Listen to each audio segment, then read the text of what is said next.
Para a segunda palestra, então, com o tema Adubação de Sistemas, Estratégia Econômica e de Aumento de Produtividade, convidamos a engenheira agrônoma Tangriane Simeone Hasman, que se faça presente aqui na frente. A mesma no ano de 2015, Tangriane trabalhou com o Dr. Alan Franz Leubers na Universidade Estadual da Carolina do Norte, Estados Unidos, no seu programa de pós-doutorado. O seu foco de pesquisa é adubação de sistemas, ciclagem de nutrientes e integração lavoura-pecuária, com ênfase na ciclagem de nitrogênios. Tangriane concluiu seu curso de engenharia agrônoma na Universidade Federal do Paraná no ano de 1990 e seu mestrado em ciência do solo nessa mesma instituição no ano de 1995. Ela obteve seu título de doutora pelo Programa de Produção Vegetal da UFPR no ano de 2001.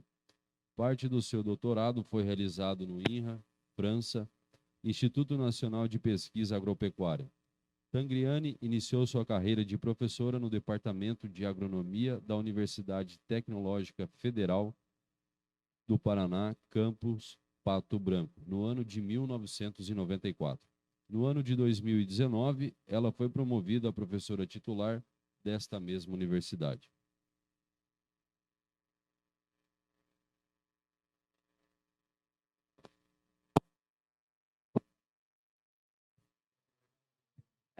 Gostaria de agradecer muito a oportunidade de estar aqui, né? Sempre é muito bom estar aqui no Oeste Paranaense. Dizer a vocês que o que a gente vai apresentar hoje aqui é resultado de um grupo de trabalho, né? Especificamente o tema que me foi proposto, aliás, botaram muito fé em mim nesses dias de hoje, porque, estratégia econômica de aumento de produtividade, né? No nível que a gente está hoje de custo de fertilizantes, né? Se a gente conseguir manter a produtividade reduzindo esses custos, a gente já vai estar tendo sucesso, certo?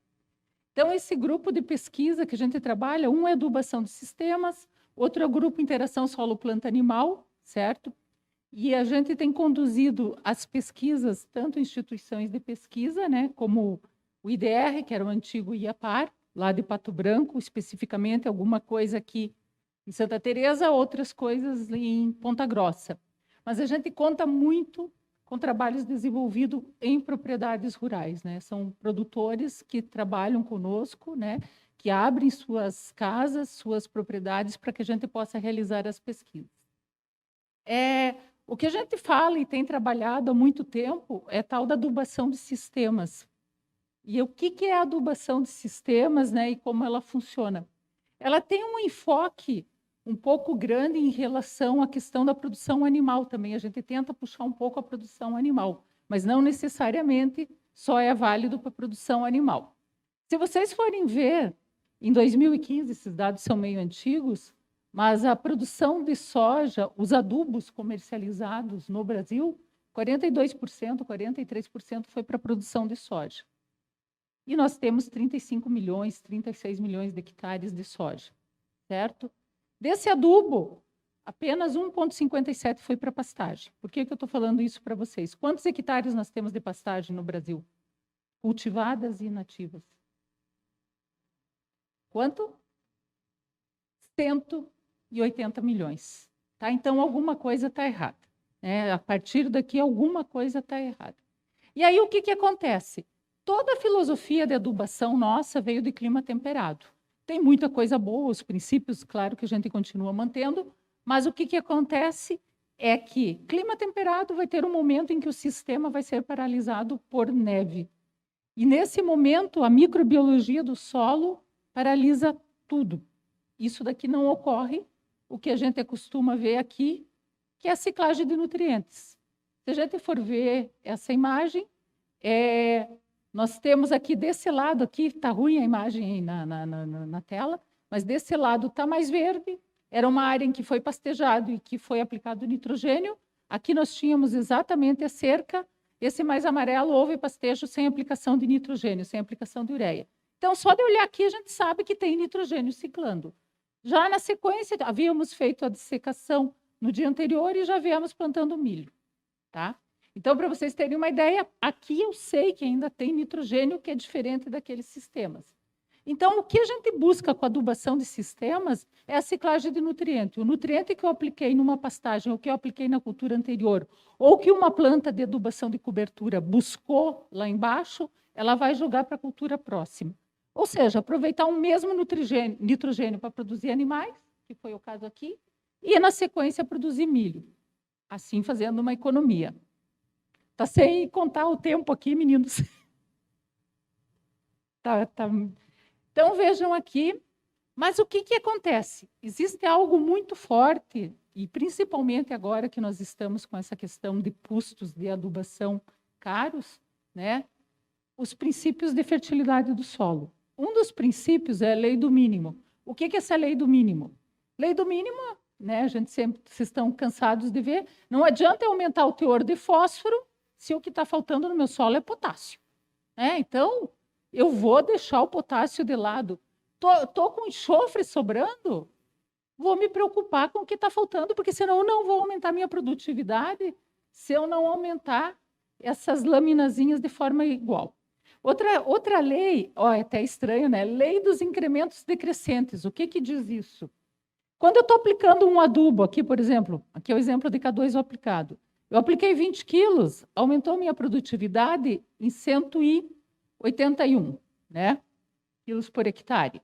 À medida que eu vou aumentando essa dose, vai chegar um momento que eu aplico mais 20 quilos e o aumento foi só de 105. Aplico mais 20 quilos aqui e o aumento foi de 57. Qual que é o problema disso? A partir do momento que eu atinjo uma determinada estabilidade, o retorno vai ser baixo desse valor que eu estou aplicando por unidade de nutriente. Chega, muitas vezes, a ser inexistente.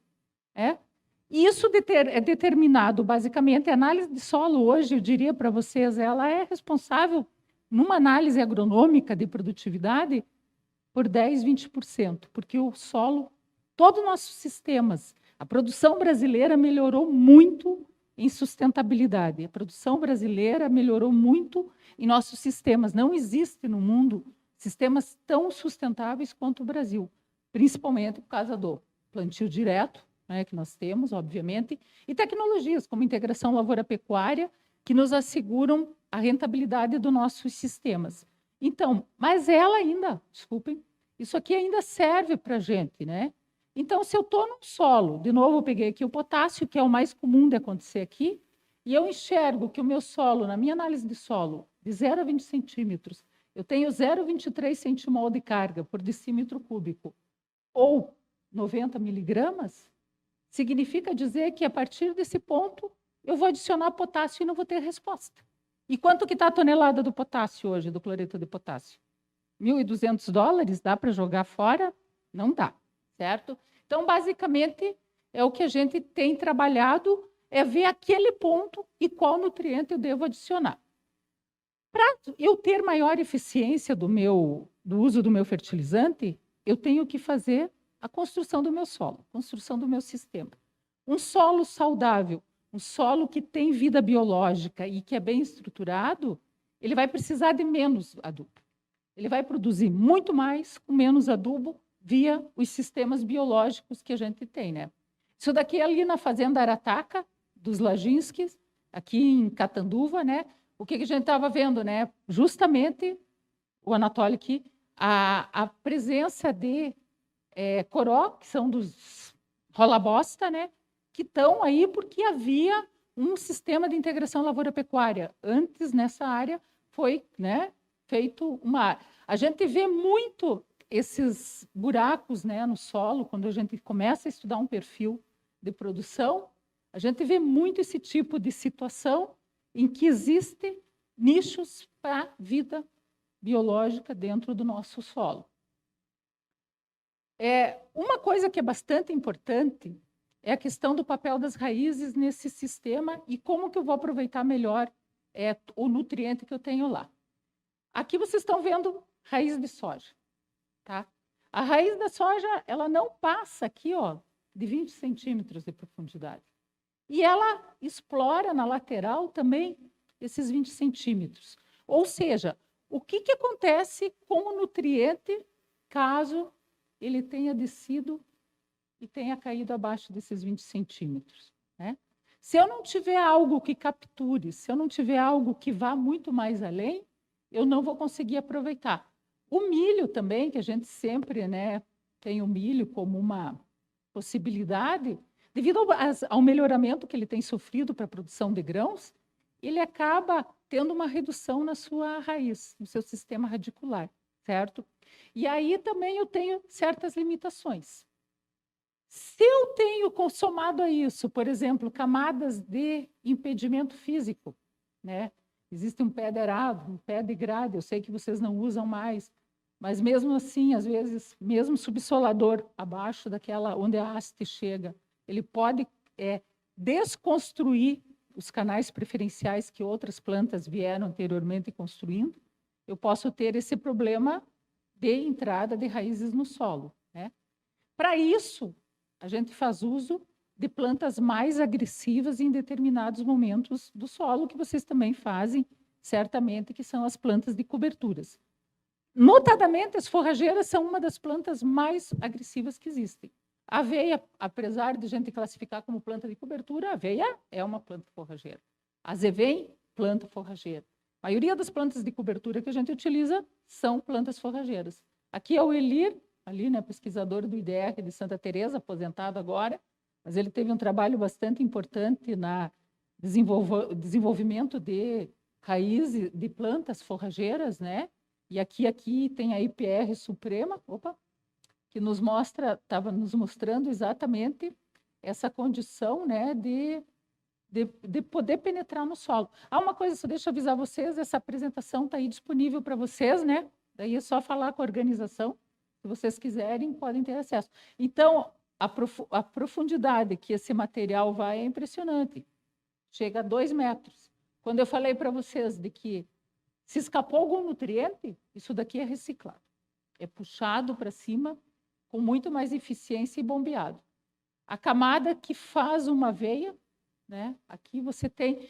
Aí que entra a questão de compactação, certo? O que vai compactar se eu tenho uma camada de acolchoamento aqui dessa qualidade?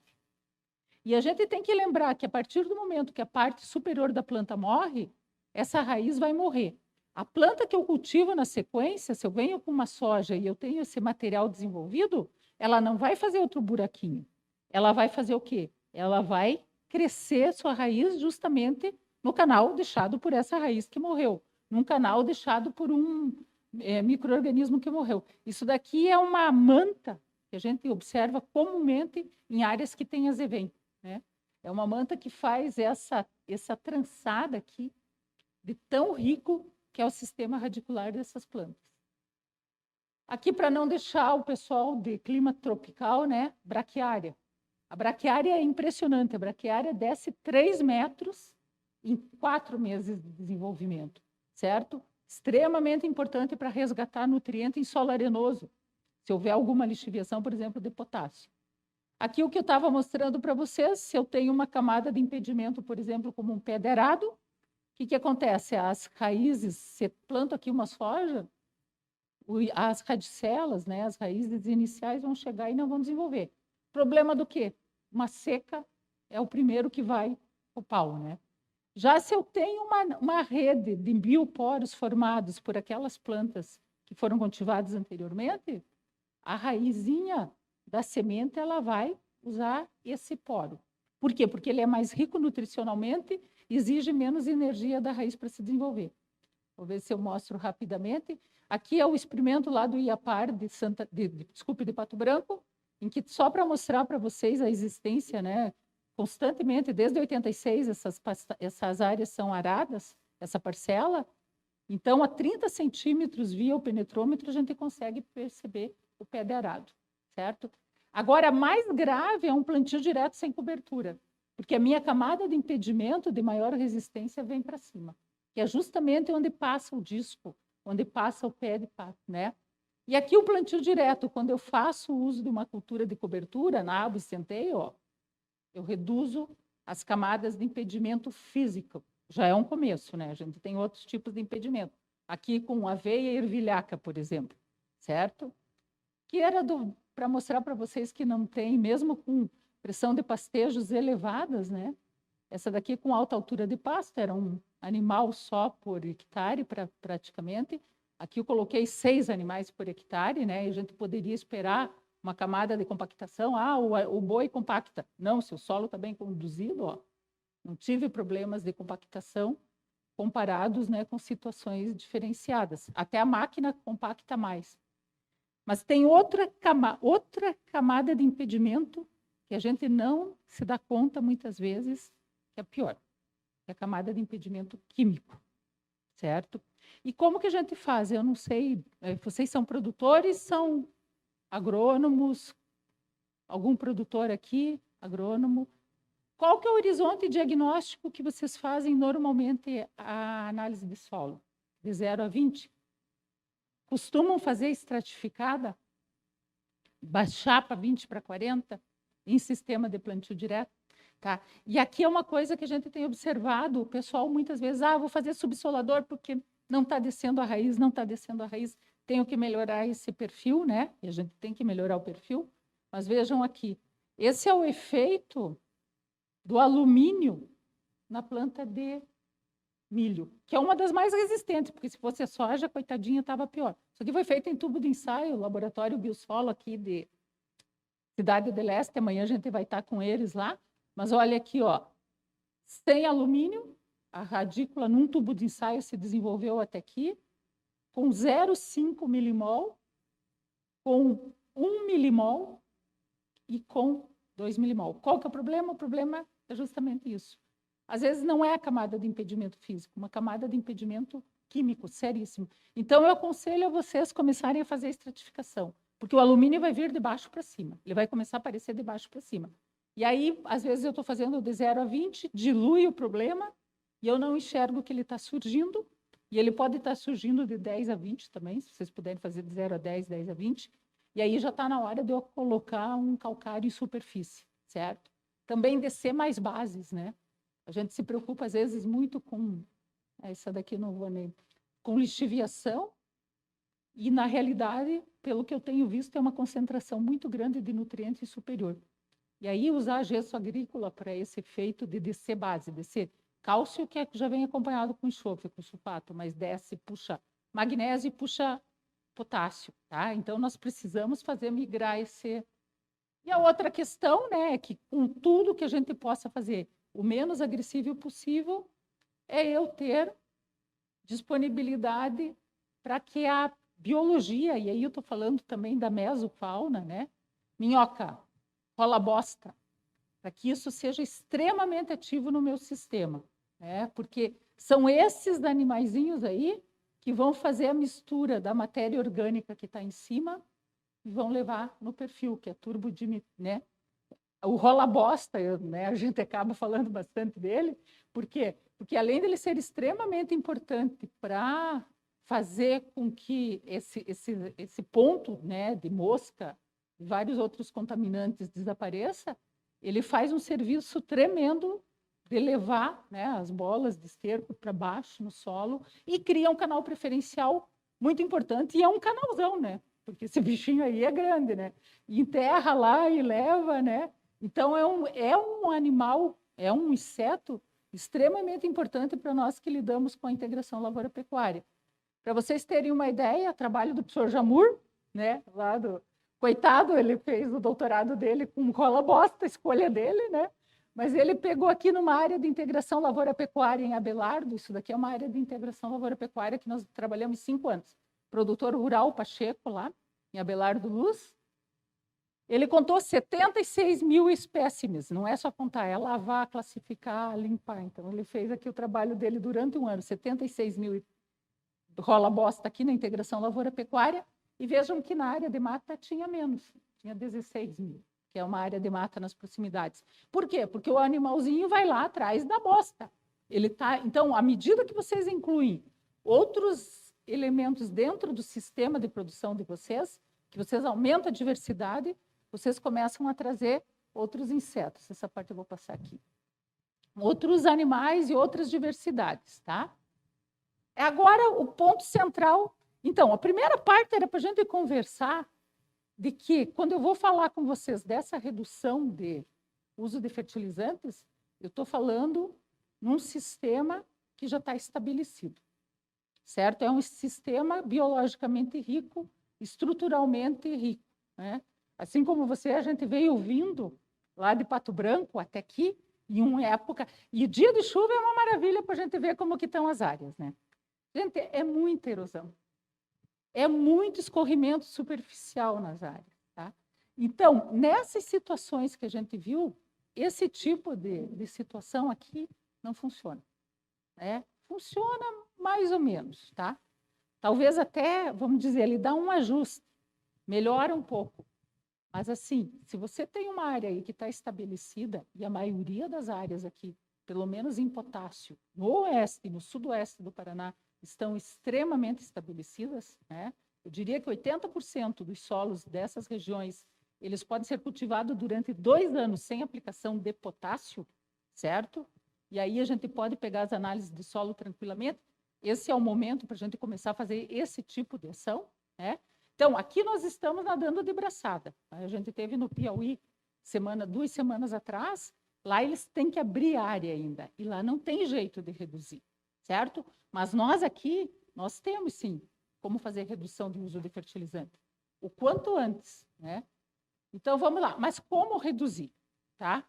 Peguei aqui um exemplo de uma análise de solo, não sei se vocês vão enxergar, mas, enfim, primeira coisa que eu olho nessa análise de solo é de 0 a 20, não é estratificado, mas olha aqui, ó, que eu dou pulo da alegria. Não tem alumínio, tá? Não tem alumínio, beleza, já é uma coisa que eu penso, cara, tá bom, vamos lá tocar para frente. Ah, o pH é muito baixo. pH muito baixo, não se preocupe. Ah, minha saturação por base está por 50%. Tá, teu solo está bom, está produzindo, nós vamos fazer somente a correção. Mas lembrem, olhar o alumínio. O alumínio não pode ter, começou a aparecer, eu já vou me preocupar. O potássio aqui está 0,58 centimol de carga. O nível crítico é 0,23, 0,25. Está o dobro, mais que o dobro. Tem potássio sobrando aí no sistema. Já o fósforo, ele está no limite. Um fósforo alto, desculpe, médio, com a porcentagem de argila que a gente normalmente tem aqui, é 7, tá? E de 5 a 6, se eu não me engano, ele é baixo. Como aqui está 7, eu classifico isso como um fósforo baixo. Então, o que está faltando para uma cultura da soja? Olhando aqui rapidamente, o que está faltando? Fósforo, tá? É simples, é um diagnóstico simples. Ah, mas o potássio pode ter chiveado. Não, não chiveou, está ali, você tem esse potássio. O que eu vou fazer? Existem 2 possibilidades de eu fazer. Eu preciso jogar por esses valores aqui, desculpem, eu teria que jogar. Tem uma recomendação lá no Manual de Adubação e Calagem do Paraná, que é a tal da reposição, que é 40 quilos. Cara, eu andar com uma máquina para colocar 40 quilos de K2O por hectare, não dá. Tá? Esquece isso aí, não tem. A reposição, mas não fizer a reposição, vai baixar minha produtividade? Não vai, não vai. Esse solo com 0,58 centimol de carga, eu tenho potássio sobrando para 2, 3 produções, certo? Aí a gente vai começar a discutir essa situação. Agora, o fósforo, 100 quilos de P2O5 eu preciso. Quais são minhas opções para pôr esses 100 quilos de P2O5? Eu vou falar só dos 100 quilos de P2O5, que é o que está, né, mais premente ali, que é o que eu preciso, que é o que está fazendo. Peguei um exemplo aqui de um formulado 4-30-10, que é o mais apropriado, porque eu preciso mais de fósforo. Deus o livre ocupar o 2,20-20, tá? Porque daí eu estou colocando mais ou menos a mesma quantidade que preciso e não vou. $1.135 a tonelada, né? Não é real. Quanto que isso daqui? Se eu tenho que jogar com esse NPK 30 quilos, se ele tem 30% de P2O5 no NPK, quero jogar 100 quilos, vou ter que jogar 333 quilos por hectare desse NPK, a um custo de quanto? De $378 por hectare, tá? Qual seria a alternativa para esse tipo de produção para soja? Nesse momento, sinto muito, mas que a gente vai fazer? A gente vai esquecer o potássio. Claro que eu não posso esquecer que, nesse caso, como tem 10%, eu estou colocando a grande quantidade de 33 quilos de K2O por hectare, que não serve para muita coisa. Tá? Então, isso daí não... O que acontece? A minha opção é o quê? E que esse daqui acho que nem tem mais, né? Porque eu tentei achar o preço, perguntei para um monte de gente, diz que não tem mais aqui, né? Semana passada não tem mais nem em tabela, tá? Hã? Opa, então tá bom. Eu tentei achar 1.300, então tá um pouquinho mais caro, desculpem aqui, e que tá difícil para achar, mas é uma fonte ótima. Por que é uma fonte ótima? Porque eu tenho 52% de P2O5, é mais concentrada, é mais fácil de usar, eu vou ter que recarregar menos a máquina, eu vou ter que andar, né? 1 hectare eu faço com maior eficiência, certo? E aí o que acontece? Para jogar aqueles mesmos 192 quilos por hectare do MAP, que no meu cálculo aqui deu 231, no seu vai dar uns 300, né? A diferença entre isso daqui, para mim estava dando quase $150, ali vai dar 100. $100 por hectare, quanto que é? Em reais? 450, nem sei quanto que está o dólar, deu uma baixadinha. 500 pila por hectare. 500 pila por hectare a menos. Quanto que dá em 100 hectares? Certo? Então, o que acontece? A partir desse momento, a gente começa a ter que trabalhar, né? Eu não sei como vocês trabalham aqui, desculpe se eu estou chovendo no molhado, mas a partir desse momento nós vamos ter que ser bastante criterioso, né, naquilo que eu estou colocando no solo que eu trabalho, que eu utilizo. A partir também, o que existe? Como a gente falou, não vou achar o mapa, né? O NPK, na minha forma de ver, como eu trabalho muito com essa questão de ciclagem, né? O NPK é extremamente útil quando eu quero colocar os 3 nutrientes de uma vez só, certo? Aí não tem o que bater. Quando eu preciso dos 3 de uma vez só. Como eu trabalho na filosofia de ciclagem, o que eu faço? Eu jogo o cloreto de potássio, por exemplo, na aveia, lá para trás. E aí eu conto o quê? Para a soja, com a liberação do potássio que está na palhada de aveia. Beleza, não tem nada de errado, funciona perfeitamente. O que eu vou jogar somente na soja? MAP, DAP, tá? Na linha, preferencialmente, porque nossos solos aqui são complicados com fixação de fósforo, e mando ver. Então, o NPK, sinceramente, não só agora, faz tempo que a gente tem falado, eu abandonaria o uso do NPK para uma eficiente produção econômica, tá? Trabalhando, logicamente, com essa situação que eu falei para vocês de ciclagem. E usar as fontes simples, né? De adubação MAP, DAP, supertriplo.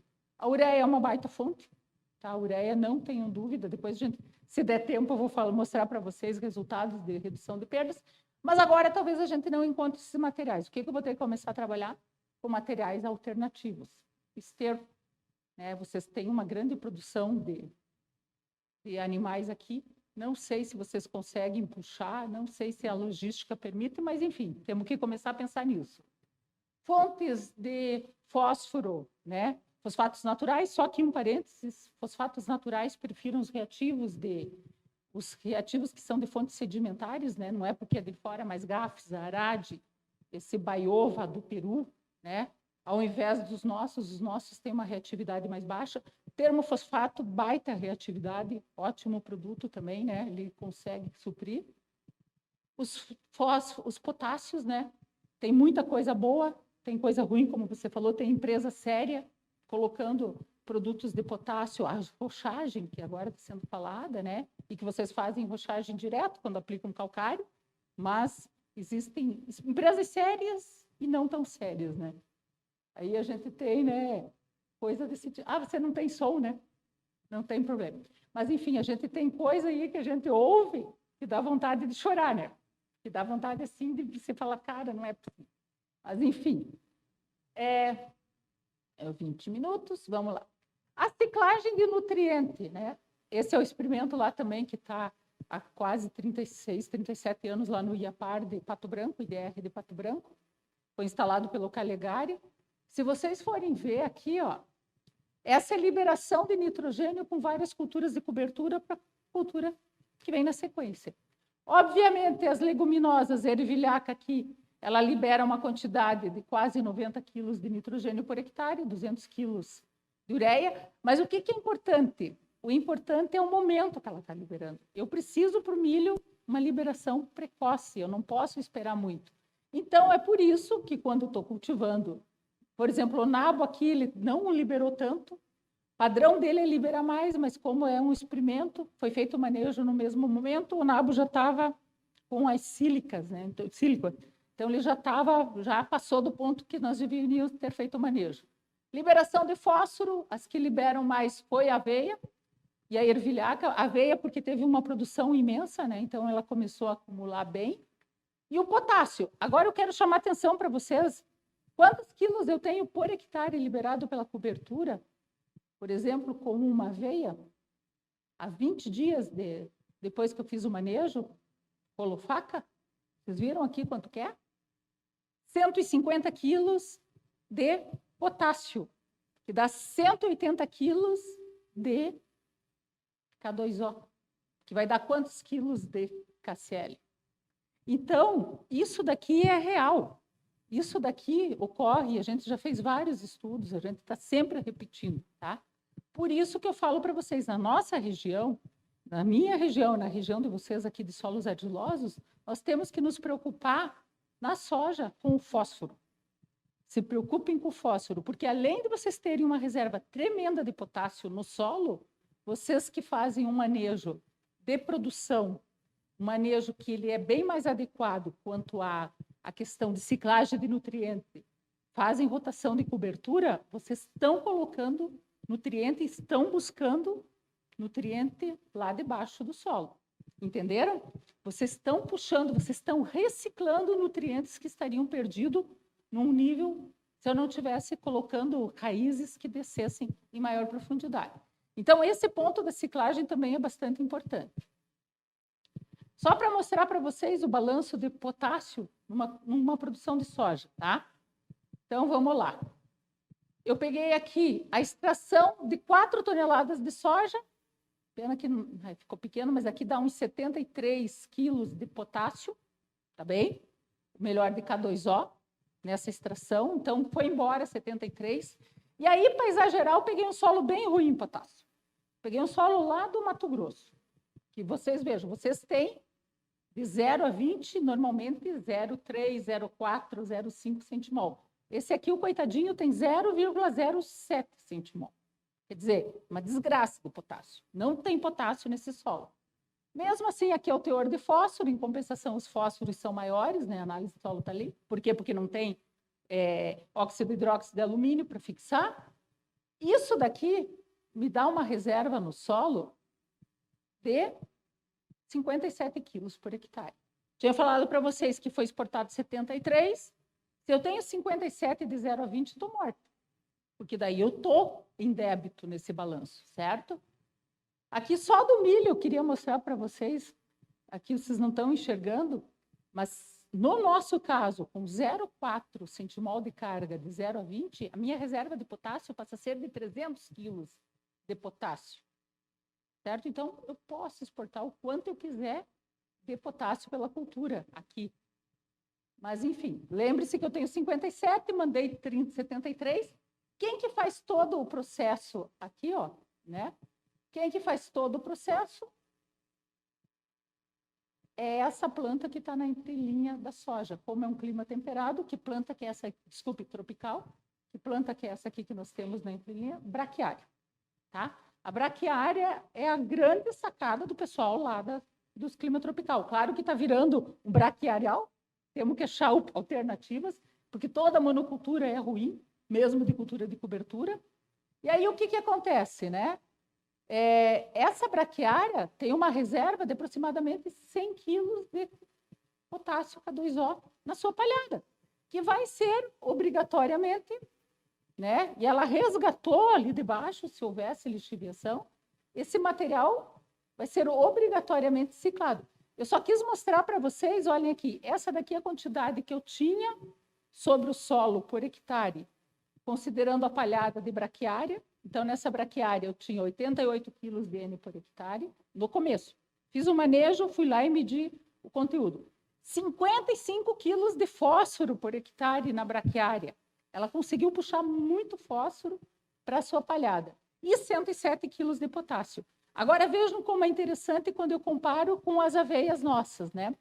A aveia aqui, ela tinha aproximadamente mais ou menos a mesma coisa de nitrogênio, 88, só que ela tinha só 13 quilos de fósforo na palhada da aveia. Por quê? Justamente porque nós temos os problemas de fixação. Mas, em compensação, como vocês viram ali na nosso gráficos anteriores, eu tinha 200 quilos de potássio, certo? Então, em cada sistema, em cada solo, em cada planta, eu vou ter que parar e pensar no arranjo que eu vou fazer. Eu vou ter que saber como eu conto com cada um desses processos. Aqui é só para mostrar para vocês, esse experimento aí que a gente fez, a gente antecipou a adubação potássica na braquiária. A braquiária estava assim, numa parte a gente antecipou 200 quilos de KCl, 120 quilos de K2O, e na outra parte da braquiária a gente não antecipou. Cultivou a braquiária, veio a seca, blá, blá, blá, plantou a soja. E aí veio com doses crescentes, certo? Então, aqui ele está mostrando, pena que não tem o som, mas ele está mostrando que aqui é onde houve aplicação antecipada de potássio na braquiária, tá? Aí estava numa época de seca, uma estiagenzinha que deu, né, um veranico, e aí ele passa daqui da curva e vocês vão ver como que fica, mais ou menos, essa parte aqui já é a área que não teve antecipação, certo? Então, foi nítida a questão da resistência à seca quando eu fiz antecipação. Não esqueçam que o cloreto de potássio, quando eu aplico na soja, por mais que eu aplique a lanço, o cloreto de potássio tem um índice salino muito forte, né? O cloro é prejudicial. Quando eu estou jogando cloreto de potássio, eu estou jogando praticamente metade potássio e metade cloro. Isso sim tem efeito na biologia, né? Então, o que a gente busca, né? Ó, aqui só para vocês terem uma ideia, sem o potássio na braquiária, aqui ela produziu 6 toneladas por hectare de matéria seca, 7 quando eu apliquei potássio. Mas o principal é isso aqui. Quando eu não apliquei potássio na soja, isso daqui são as doses crescentes de potássio na soja, tá? 30, 60, 120 quilos de K2O por hectare. Quando eu não apliquei potássio na soja, a produtividade de soja, quando eu não tinha antecipado o meu potássio na braquiária, foi de 40 sacas por hectare de soja. Eu antecipei os 120 lá na braquiária e não apliquei na soja, subiu para quanto? Subiu para 60. E vejam que não teve nenhum que bateu aqui na frente, tá? E o que é interessante também, que só com 30 quilos por hectare de potássio na soja, porque eu tinha uma braquiária lá que já estava ciclando, vejam aqui, ó, eu já consegui equiparar. Eu não precisei mais jogar os 120, tá? Então, a gente busca justamente essa questão, né, de aqui, sem o potássio, a soja cultivada sem o potássio na braquiária, com o potássio na braquiária, né? A gente busca justamente essa maximização de produção. Aqui só para mostrar que não houve lixiviação de potássio, que é o que todo mundo fala, ah, Saul Arenoso vai lixiviar 120 quilos de K2O, blá, blá, blá. Olha aqui, ó, ele concentra o aumento, bolinha branca, onde eu apliquei potássio na braquiária. Bolinha preta, onde eu não apliquei. Vocês veem que ocorre aumento de níveis de potássio, obviamente, na superfície. Ele não está aumentando aqui. Minha preocupação seria se essa retinha viesse assim. Ele não aumentou, não houve lixiviação. Aqui só para mostrar o que ocorre, né? Aí é um solo, só para mostrar o tamanho da areia, do silt e da argila. Quem tem carga negativa? Quem cria carga negativa no solo? Quem cria carga de CTC no solo é a mistura da argila e do silt, desculpe, da argila e da matéria orgânica. Isso daí forma o coloide, que tem carga negativa, que é a nossa CTC. Esse coloide, se eu não tenho argila, solo arenoso, eu não vou ter CTC. Então, eu vou trabalhar com uma CTC de 5 centimol de carga. Vocês trabalham aqui com 12, 13 centimol de carga para reter. Quando eu jogo potássio, cloreto de potássio, o cloro é negativo, o negativo repele negativo, desce. Se eu não tenho CTC para segurar o potássio positivo, ele vai vir aqui para baixo. Eu preciso de planta que puxe ele e resgate ele ali debaixo da perdiz. Coitado, está perdido, preciso que puxe. Essa planta armazena o potássio na parte aérea. A partir do momento que ele morre, começa a liberar. Veio chuva lá, plantei a soja, veio chuva lá, começa a liberar potássio. Essa soja que está cultivada aqui na entrelinha começa a receber o potássio, que é o mesmo potássio que se eu estivesse colocando um adubo. Meu adubo aqui, fornecedor, meu veículo é a palhada, e está liberando para a soja que veio cultivada na sequência, certo? Agora nós vamos falar, talvez seja a coisa mais complexa, né? E eu não sei como que está aqui o nível, se vocês plantam milho, muito milho, acho que plantam milho de safrinha, né? Mas também, de certa forma, esse raciocínio serve. Tá? Eu vou fazer aqui, mostrar para vocês alguns resultados de milho em integração lavoura-pecuária, na sequência, aproveitando o nitrogênio aplicado na pastagem, tá? Essa daqui é da região de vocês, Fazenda Arataca, em Catanduvas, né? O pessoal Laginski, o Anatoly, o Piotr aqui, fazendo o seu Joaquim Laginski, certo? O que a gente fez? Lá eles fazem o sistema de integração lavoura-pecuária, né? Se vocês olharem aqui, essa bolinha preta aqui, foi aplicado 45 quilos de nitrogênio na pastagem, certo? Quando ela estava perfilhando, na veia, tá? Essa aveia recebeu 45 quilos. Por que não aplicou mais? Porque não tem boi para comer, tá? Vai produzir muito, então também tem que calcular isso, né? Opa! Então, quando você faz um trabalho assim, obviamente o nitrogênio é extremamente potente para fazer, né? Então fica mais ou menos assim. Você tem uma lotação animal e você tem produção, e o nitrogênio está sendo o quê? Ciclado. Solo, planta, animal. Volta 70%, 80% do N. Volta 70%, 80% do potássio e volta 70%, 80% do fósforo. O que é bom? Se eu aplico nitrogênio aqui, eu já estou tirando o preço do meu nitrogênio, muitas vezes, em quê? Em produção de carne, certo? Por isso que é legal quando aplicar o adubo, eu tenha uma produção, seja animal, seja vegetal, eu tenho essa produção. Na sequência, opa, desculpe, mas o que acontece? Então, esse ponto aqui, eu só apliquei 45. Como? Só quando depois que tirou os animais, tinha pouco animal, eu ainda tinha uma palhada muito grande, a gente resolveu fazer adubação de cobertura ou jogar nitrogênio aonde? Na palhada, depois que eu fiz o manejo e matei o resíduo de aveia que tinha lá. Eu tinha muito ainda material, tá? Aqui que a gente fez, que é a bolinha branca. Então, tinha os 45 aplicados na pastagem propriamente dita e jogamos mais 140 quilos de nitrogênio, 300 quilos de ureia, aonde? Passei herbicida e joguei o nitrogênio e plantei o milho. Ah, meu Deus, vou perder nitrogênio, vai volatilizar, tal. Vejam aqui que interessante.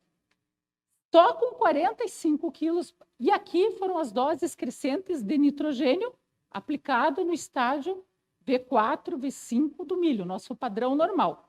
Tá? Então, eu tinha, em cima dessas duas áreas, eu tive uma área que eu não apliquei nitrogênio, e aí fui fazendo faixa, uma de 100, uma de 200 quilos de N, 300 quilos de N, 600 quilos de ureia. Tá? Por hectare. Vejam aqui, qual que foi a produtividade sem nada de N no milho quando eu apliquei só 45? 8 toneladas por hectare, é um solo excelente, né? Agora, quando eu apliquei as 45 mais as 140 em cima da palhada, qual que foi a produtividade? 12 toneladas por hectare, sem aplicação de nitrogênio de cobertura no milho. Tá? Então, isso daqui nos mostra o quê? Está ciclando nitrogênio? Tá. A facilidade que eu tenho de eu fazer esse manejo, né? Como eu posso fazer esse manejo de antecipação é muito mais eficiente e muito mais tranquilo. Obviamente, se vocês verem aqui onde eu não tinha feito antecipação, né, que é essa bolinha preta, só os 45 na pastagem, teve um aumento muito mais acentuado. Resta saber se foi efetivamente lucrar. E aqui teve também um aumento. Chegou a 16 toneladas, tá? Como eu sei, né, que... Opa! Isso daqui são as curvas que a gente acompanha, né? São curvas para ver o estado nutricional da planta. Não é análise foliar, é da planta toda. Mas vejam aqui, essa dispersão de pontos abaixo dessa linha vermelha, que é o N, quando eu fiz só na pastagem, me mostra que essa planta não estava tão bem nutrida em nitrogênio. Já quando eu joguei o 145 na palhada, quando eu joguei mais nitrogênio, essa planta já desde o início estava bem nutrida. Toda ela subiu na sua nutrição. A gente acompanhou também fósforo, vejam, solo extremamente produtivo, tudo que está acima.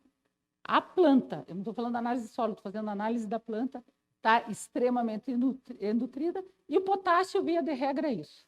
Potássio, sobra potássio nas minhas análises de planta e de solo. Tá? No outro experimento aqui, essa aqui nós fizemos... Opa, essa daqui já é um que a gente acompanha mais. Já a produção animal também, e a produção de milho. Abelardo Luz, né, 5 anos trabalhando. Não vou entrar aqui no custo. Vejam, fiz em 2021. O custo de produção do milho era de R$ 1.532 por hectare, sendo que desse aqui, e fazendo aquele... Estava bom, né? Estava bom. E fazendo aquele manejo do quê? Da gente não ocupar potássio, porque era um solo também lá, potássio sobrando na planta e no... Aí eu brinquei, né, que já naquela época esse era o jeito que o produtor ia aplicar ureia na lavoura, né, no milho. Não ia fazer muita coisa. Esse daqui é a forma que a gente está aplicando a ureia lá na fazenda do Botelho, em Guarapuava, que também tem um experimento, né? E aí o que acontece? 180 quilos de N, ureia, nada protegida de uma vez só. Tá? Isso daqui, esse é na pastagem. Foi 180. No de Abelardo, o que a gente fez? No de Abelardo, eu trabalho também com uma planta. Se eu estou fazendo integração lavoura-pecuária, eu estou fazendo produção animal, eu vou trabalhar como uma lavoura. É o que a gente chama, é uma lavoura de carne. Então, eu vou usar plantas de alto potencial. Azevém, Interstar, tetraploide, alta produtividade. Jogamos 200 quilos de nitrogênio, 444 quilos de ureia normal, de uma vez só, quando está no perfilhamento. O que a gente encontrou? Acumulando, o animal foi pastejando, mas via gaiola de exclusão, uma produção de 16 toneladas por hectare de matéria seca desse azevém, quando eu apliquei os 200 quilos de N. Proteína bruta 25,6. No lado, eu tinha uma pastagem, um piquete, que eu não apliquei nitrogênio. Tá? O mesmo Interstar, a mesma situação, 6 toneladas por hectare. Aqui eu ganhei 10 toneladas a mais com a aplicação dos 200 quilos de N. O que significa isso? Se eu tenho maior produção de matéria seca, eu posso pôr mais boi. E eu posso ganhar mais. Aqui, outra coisa que, se vocês forem ver, não chegou a fechar a rua sem o nitrogênio, mesmo sendo um material excelente. Tá? E nós tivemos que esperar isso aqui chegar num ponto mais ou menos para colocar os animais no mesmo tempo. Essa pastagem estava pronta muito antes, né, para eu entrar com os animais. O que isso daqui resultou? Essa área aqui ao lado, a cerca está aqui, essa é a foto normal, tá? Isso daqui é sem nitrogênio, só que a gente tinha um outro fator que era a altura de pasto. Então, vocês estão vendo que a pastagem aqui está um pouquinho mais alta. A gente retirava os animais para manter uma alturinha de pasto mais alta. E esse aqui, nós aplicamos nitrogênio e também dava uma forçada mais no azevém. Esse momento que eu tirei a foto aqui, para vocês terem uma ideia, tinham 6 animais. Né? Uma carga 5,4, para ser mais honesto. 5,4 animais por hectare, ganho diário de 1,26 quilos por animal dia, isso é ganho de confinamento, no pasto, sem suplementação. Carga animal, 1.728 quilos por hectare de peso vivo. Ganho de peso vivo lá no final, eu ganhei 860 quilos de peso vivo por hectare. Esse foi o maior ganho que nós tivemos em produção animal de todos os experimentos que eu fiz, desde 2002, fazendo experimento com ganho animal. Tá? 860 quilos de peso vivo equivale a uma produtividade de 5.000 quilos de soja por hectare. Então, é uma produtividade boa. Aqui, olha lá, eu mal consegui manter um animal sem o meu nitrogênio, quer dizer, não tenho custo, muito ganho, mas mesmo assim ainda consegui ganhar 342 quilos de peso vivo depois no final do pastejo. Mas o que me interessa? Depois que os animais se pastejaram, eu vim plantando o milho aqui na sequência, tá? E aqui vocês não estão vendo. Por favor, passem a palestra para eles, né? Porque daí vocês vão ver melhor, tá? Prometo. Assim que vocês tiverem a palestra. Mas o que acontece? Aqui, onde eu não tinha aplicado nitrogênio no pasto e não apliquei nitrogênio no milho, de novo, o mesmo raciocínio, depois de 5 anos de experimento, que a gente vinha melhorando esse solo, a produtividade aqui, mesmo sem nitrogênio, foi de 8,6 toneladas por hectare de grãos de milho. Sem nitrogênio no pasto, sem nitrogênio no milho. Aqui, sem nitrogênio no pasto, sem nitrogênio no milho, tá? E aqui o que acontece? Aqui, desse lado, era aquele milho que eu cultivei em cima do piquete, que tinha recebido nitrogênio, que tinha já produzido lá as minhas 860 quilos de animal. A minha produtividade aqui, já de começo, já foi de, umas 13 toneladas por hectare, sem nitrogênio no milho, tá? 13 toneladas por hectare sem nitrogênio do milho. Ele chega a aumentar um pouco, aqui o aumento é muito maior, mas essa diferença das 13 para as 10, né, para essa outra valor aqui, o que é? É o nitrogênio também ciclando. Planta, animal, que vai fazendo essa ciclagem, tá? Existem perdas, né? O pessoal fica muito preocupado. A gente, né? O que sempre me pergunta é perda. Ah, Tângeli, você está jogando 200 quilos de N, 400 quilos de ureia, normal, de uma vez só. Cadê as perdas? Né? O animal urinando, ele joga, naquele ponto de urina, é 1 tonelada de ureia por hectare. Seria o equivalente. O que a gente fez? Fez algumas revisões, viu que mesmo nas revisões não tinha perdas por volatilização da amônia. Se eu pergunto o número mágico de qual que é a perda por volatilização da amônia, todo mundo me responde 30%, 40%, 50% do N que eu aplico da ureia. Não é. Tá? A gente vai ver aqui que é bem mais baixa. Colocamos as cápsulas, isso daí a gente está fazendo constantemente de avaliação de perda de volatilização de amônia. E o que a gente chegou à conclusão? Vejam aqui, feijão, que é um material que a gente joga menos nitrogênio. Estava mais ou menos assim no solo. A gente jogou 100 quilos de N por hectare, tá? E depois também fez na cobertura. Mas se vocês forem ver aqui, o valor máximo que eu tive de perda de ureia jogada toda de uma vez só foi de 5%. 5% de 100 dá quantos quilos por hectare? 5. Compensa eu pagar alguma tecnologia que vá coibir essa perda? Aí a gente tem que avaliar. E no milho foi a pior situação possível, por quê? Porque houve 10 milímetros de chuva, 15 milímetros de chuva, palhada úmida, nós jogamos o nitrogênio, ureia também, 200, aí já foi 200 quilos de N. Jogamos isso e adivinha o que aconteceu? Seca. 10, 12 dias, toda essa determinação aqui que a gente avaliou, a perda de nitrogênio por volatilização, foi depois de uma chuva, umidade para a ureia começar a reagir e seca. Qual que foi o valor maior de perda? 4% por volatilização de amônia. Então, por que quando eu falei já no início para vocês, nossos sistemas são muito ricos, nossos sistemas são extremamente sustentáveis. Por quê? Justamente porque nós estamos numa agricultura tropical e subtropical. Nós não temos perdas tão constantes como muitas vezes no clima temperado. Aqui é lixiviação, né? De nitrato. Nitrato, carga negativa, vai repelir, vai perder todo o nitrato. Não, você não vai perder, ó. Apliquei aqui, quando eu apliquei nitrogênio, ureia, na camada superficial de 0 a 10, ela dá um pico para 35 miligramas de nitrato por quilo de solo, e vejam que ele vem descendo à medida que eu desço no perfil do solo. Assim sendo, também não constatei a lixiviação, tá? Então, realmente, essa diferença que o Brasil tem de ter uma agricultura de clima tropical, de poder fazer essa ciclagem de nutrientes, é única nossa, né? E aí a gente tem toda essa possibilidade de trabalhar com a natureza. Estamos fazendo muito trabalho muito bom em tecnologia também, né? A gente está desenvolvendo um trabalho muito bom em tecnologia, mas a gente trabalha a natureza mais tecnologia, e é o que temos, porque nós não temos grande, né? Pelo menos a curto prazo nós não vamos ter grandes áreas de jazidas para nos fornecer adubo, fertilizante, como outros países têm. Nós vamos trabalhar com isso. Mas o potencial, e principalmente nós aqui do Sul, que nossas áreas já têm sido trabalhadas a mais longo prazo, são áreas que têm sido melhoradas, que têm sido crescidas, e que vocês têm uma reserva imensa de nutriente no solo, a gente tem uma reserva imensa, nós temos a poupança. E agora chegou a hora, de certa forma, da gente tirar um pouco dessa poupança sem medo de perder produtividade, tá bom? Muito obrigada, gente. Aí aqui é só para mostrar o trabalho da Sandra, que é colega minha de Guarapuava também, né? Que aqui, tinha me esquecido disso.